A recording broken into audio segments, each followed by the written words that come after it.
Bum bum bum bum bum bum bum bum bum bum bum bum. The Peter Dislike Show. Bum bum bum bum bum bum bum.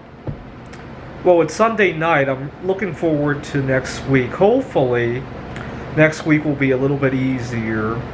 The Computer Olympiad is done with. Unfortunately, I couldn't get a hold of my opponents at the right time zones. Most of my opponents live in Europe, a few in Japan. Oh well. One of the contests I was involved in helped me find a computer bug in one of my programs, and that was a big win for me. I'm still going to publish my paper on the Ticket to Ride Poland.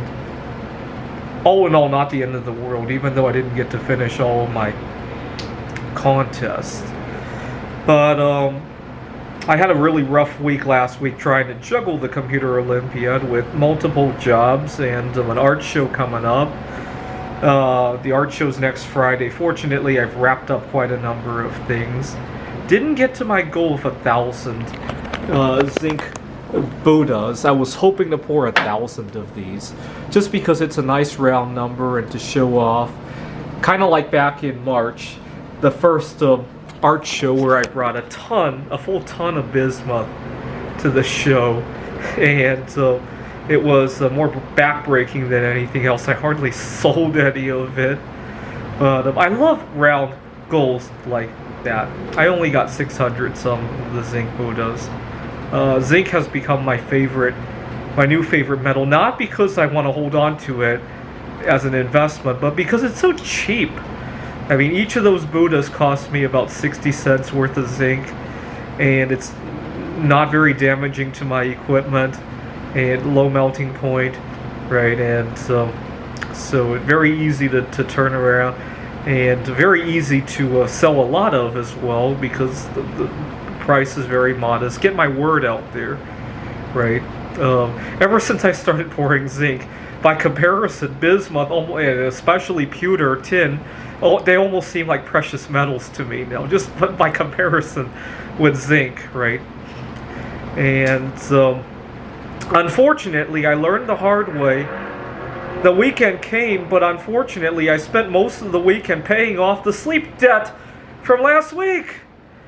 And I did eventually take myself out to a nice restaurant, and it made me once again wish I could afford to eat out every day, because it did free up a heck of a lot of time.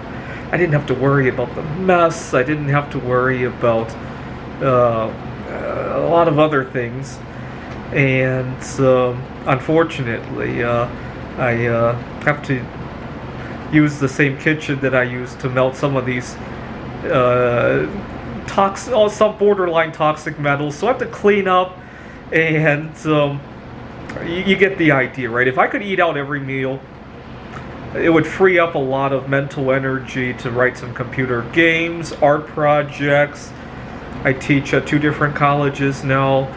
It gives me a lot of mental capacity to think about how to deal with my students and all that. And because I was so free dealing with that after I went to my favorite restaurant, I came home and, oh my god, I gotta pour more zinc to get my name out there in my art so I can make more money. But then I'm burnt out and I have no time to eat. And I accumulate sleep debt, and it's just weird. You know, come to think of it, my family's from Taiwan. Over in Taiwan, eating out is not nearly as expensive by comparison, right?